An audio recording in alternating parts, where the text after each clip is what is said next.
একটা চালু কথা আছে, যার এক কান কাটা সে এক রাস্তা দিয়ে এক ধার দিয়ে যায়, আর যার দু কান কাটা সে রাস্তার মধ্যিখান দিয়ে যায়।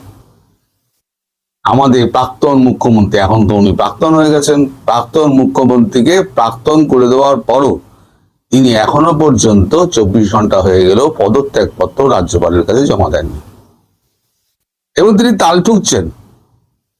তিনি হয়তো আইনের দরজায় আবার একবার টক টক টক টক করবেন। এবং আজকে দুপুরে তিনি আইনজীবীদের সঙ্গে বসবেন। তার এক দলীয় আইনজীবী আছে কল্যাণ বন্দ্যোপাধ্যায়, সেটা তো ভাঁড়, সেটা। তারপর আছে কপিল সিব্বল আছে, অভিষেক মনু সিংভি আছে, আবার 15-20 লাখ টাকা দিয়ে এক একজনকে উনি আবার নিয়ে গিয়ে উনি দাবি তুলবেন হয়তো আজকে বৈঠকের পর, দুপুরে বৈঠকের পর, যে আমার প্রতি ইনজাস্টিস হয়েছে। আমি গণনা কেন্দ্রে যখন গেছিলাম ভবানীপুরে, সেই সময়তে আমার উপরে অত্যাচার হয়েছে, আমাকে বুথ থেকে ধাক্কা দিয়ে বার করে দেওয়া হয়েছে। আসলে এসব কিছুই হয়নি। ওনার অভিযোগ হচ্ছে, আমি আগে থেকে বলছি, উনি এখন কিন্তু ন্যারেটিভ খাড়া করছেন যে আমরা এত ভোটে জিতবো, আমরা অত ভোটে জিতবো, এরা এরা ইলেকশন ইঞ্জিনিয়ারিং করবে, অনেক কিছু করবে। আমি তখন বলেছিলাম যে এটা কিন্তু ন্যারেটিভ ঠিক করছেন, যখন হারবেন তখন তো ওনাকে কিছু একটা বলতে হবে। ওই দেখুন আমার কথা মিলে গেল, ওই ন্যারেটিভটা এখন উনি কাজে লাগাচ্ছেন যে আমাকে জোর করে হারানো হয়েছে, ফলে আবার নির্বাচন হোক। যদিও তার এই দাবি ধোপে টিকবে না। তাই বললাম, তার দোকান কাটা, তিনি রাস্তার মধ্যিখান দিয়ে যান। এই যে আবার বৃদ্ধ বনিতা মানুষ ঢল নেবে তার বিরুদ্ধে ভোট দিল, তাই তো দীর্ঘদিনের রাগ পুষে রেখে দিয়েছিলেন। মানে রাগটা জমতে জমতে জমতে জমতে একটা সময় বিস্ফোরণ হয়। রাগের বিস্ফোরণ যেমন মানে বারুদের বিস্ফোরণ হয়, রাগেরও বিস্ফোরণ হয়। আর জনতার রাগের বিস্ফোরণ হয় ভোট বাক্সে। সেই ভোট বাক্সে বিস্ফোরণটা ওনাকে কাঁপিয়ে দিয়েছে। এখন ভেতর দিয়ে কাঁপিয়ে দিলেও বাইরে উনি দেখাচ্ছেন যে ওনার কোনো কিছুই হয়নি। এখন ওনার যে সেনাপতি অভিষেক বন্দ্যোপাধ্যায়, তিনি কালকে ওই নেতাজি ইন্ডোর স্টেডিয়ামে না কোথায় একটা গেছিলেন ওই গণনা দেখতে, তাকে বুথের বাইরে থেকে গাড় ধাক্কা দিয়ে বার করে দেওয়া হয়েছে। বার করে দেওয়া হয়েছে এই কারণে, তিনি তো প্রার্থী নন, তিনি বুথে এসছেন কেন?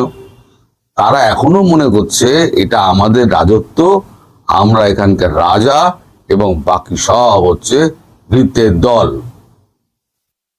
এদিকে হয়েছে কি, মুখ্য সচিবকে আমাদের কেন্দ্র সরকার থেকে জানানো হয়েছে ভোটে আমরা জিতে গিয়েছি, আপনি সার্কুলার জারি করে দিন যে একটাও ফাইল যেন নবান্নের বাইরে থেকে বার না হয়। কালকে রাত্রিরেই, কালকে বিকেলবেলাতেই উনি মুখ্য সচিব সার্কুলার জারি করে দিয়েছেন, একটা ফাইলও নবান্নের মধ্যে দিয়ে বাইরে যাবে না। আর নবান্নের ভেতরে প্রবেশাধিকারে কড়া প্রহরা জারি করা হয়েছে।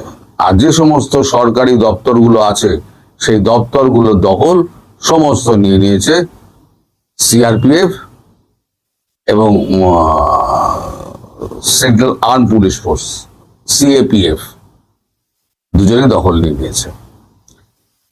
স্বরাষ্ট্রমন্ত্রী বলে দিয়েছেন এখন বেশ কিছুদিন এখানেই থাকবে, ফোর্স থাকবে।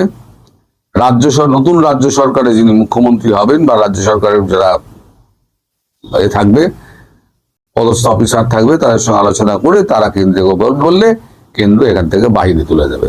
যতদিন না পর্যন্ত সেটা হচ্ছে ততদিন পর্যন্ত এই বাহিনী এখানে মোতায়েন করবে। সুতরাং যতই আমাদের ওই দুষ্ট প্রাণী যতক্ষণ পর্যন্ত ওই বকবক বকবক করতে পারেন, উনি বকবক করে যান, তাতে কিচ্ছু যাবে আসবে না। জনতার রায় দিয়ে দিয়েছে, সেই জনতার রায়কে আপনাকে মেনেই চলতে হবে। আপনাকে পদত্যাগ যদি আপনি না করেন, কোর্ট কি করবে? কোর্ট আপনাকে আপনার মুখ্যমন্ত্রীর পদ থেকে খারিজ করে দেবে। সেটা হবে আপনার পক্ষে আরো অপমানজনক। সুতরাং কোর্টে যাওয়ার আগে বিচারপতির মুখ জামটা খাওয়ার আগে, সে হাইকোর্ট হোক সুপ্রিম কোর্ট হোক যেখানেই যান, আপনার সরকারকে তো দেখতে পারে না। এবং যখনই মানে ওয়েস্ট বেঙ্গলের নাম শোনেন, ওই স্টেট ভার্সেস অমুক, এখন তো স্টেট ভার্সেস হবে না, এখন মমতা বন্দ্যোপাধ্যায় ভার্সেস অমুক, যখনই নাম শুনবেন তখনই সঙ্গে সঙ্গে একেবারে কেস বাতিল, হিয়ারিংই হবে না।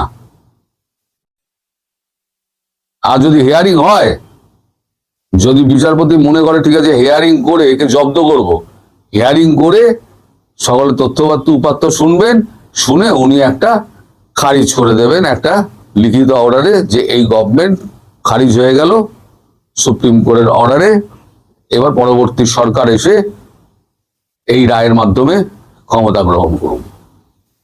সেটি এবার যিনি পরবর্তী মুখ্যমন্ত্রী হবেন, শুভেন্দু, সম্ভবত এখনো পর্যন্ত তো ঠিক হয়নি, নিশ্চয়ই ঠিক হয়ে যাবে যতক্ষণ অফিসিয়ালি ঘোষণা হচ্ছে, তাই আমি নামটা আর নতুন করে উচ্চারণ করলাম না। কিন্তু মমতা বন্দ্যোপাধ্যায় তিনি কিন্তু ছাড়বেন না গদি, তিনি গদি আঁকড়ে পড়ে থাকবেন। এরপর আর কি হবে জানেন দর্শক, যখন ওই রেলিং গুলো, ওনার বাড়ির সামনে রেলিং গুলো, আর যুবরাজ অভিষেক ব্যানার্জির বাড়ির সামনে যে রেলিং গুলো এবং প্রহরা গুলো উঠে যাবে, তখন দেখবেন দিদিমণির অবস্থা আরো খারাপ। এই দুষ্ট প্রাণীটা সম্পর্কে আমার একটা স্বপ্ন ছিল, আমার স্বপ্নটা আজকে আপনাদের বলি, যে আমি কসম খেয়েছিলাম যে ভগবান আমায় ততদিন বাঁচিয়ে রেখো যতদিন না পর্যন্ত এই দুষ্ট প্রাণী ওই কালীঘাটের কলতলায় গিয়ে বালতি করে জল না তুলছে। আজ হয়তো কাল হয়তো দেখা যাবে না, কিন্তু 2-5 বছর বাদে দেখা যাবে ওই কালীঘাটের পথ আর কেউ মারাচ্ছে না, তৃণমূল বলে দলটা থাকবে না। এই যে দলে যেগুলো জিতেছে না, সব দেখবেন ফুটপাট ফুটপাট করে কংগ্রেস আর সিপিএম কেটে পড়েছে।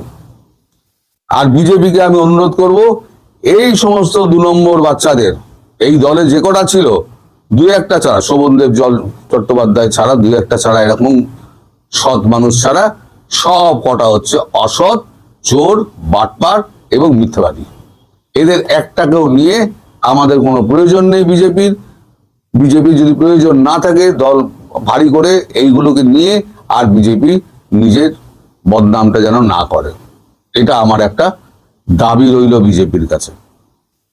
তবে আমার মনে হয় না শুভেন্দু ওই এতে পা দেবে। শুভেন্দুর সঙ্গে কথা হয়েছে নরেন্দ্র মোদীর, কালকে নরেন্দ্র মোদী ফোন করেছিলেন শুভেন্দু অধিকারীকে ওই ফোন করে তিনি শুভেচ্ছা জানান এবং তিনি বলেন আমি শপথ গ্রহণ অনুষ্ঠানে, আগেও বলেছিলেন কালকেও বলেছেন, আমি আপনার ওখানে আসবো শপথ গ্রহণ অনুষ্ঠানে, নিজে উপস্থিত থাকবো। আরো বাংলাদেশের বিষয় নিয়ে কথাবার্তা হয়েছে, বাংলাদেশের বিষয় নিয়ে কি কথাবার্তা হয়েছে না হয়েছে এবং বাংলাদেশ সম্পর্কে শুভেন্দু অধিকারী কি ভাবছেন। পশ্চিমবঙ্গের ভার এখন মোটামুটি শুভেন্দু অধিকারীর হাতেই, ফলে ধরিয়ে দেওয়া হচ্ছে তিনিই হবেন মুখ্যমন্ত্রী, তাছাড়া আর মুখ্যমন্ত্রীর পদ নেই, মানে পদপ্রার্থী সেরকম জোরালো কেউ নেই, কারণ তিনি নন্দীগ্রামে জিতেছেন, আবার ভবানীপুরে 15,114 ভোটে জিতেছেন। মমতা ব্যানার্জি যখন দেখেছেন তিনি হারতে চলেছেন, তখনই তিনি একেবারে ওখানে গিয়ে হামলা টামলা করে তারপর নাটক বাইরে শুরু করলেন। সেই নাটক ধারাবাহিকতা এখন চলবে, আপনারাও দেখতে থাকুন। এই নাটক তাড়াতাড়ি শেষ হবে না, এই নাটক এখন চলবে। আর আপনারাও কিন্তু কিছু মজার কিছু দৃশ্য এবং কিছু ঘটনাবলী আপনারা দেখতে পাবেন।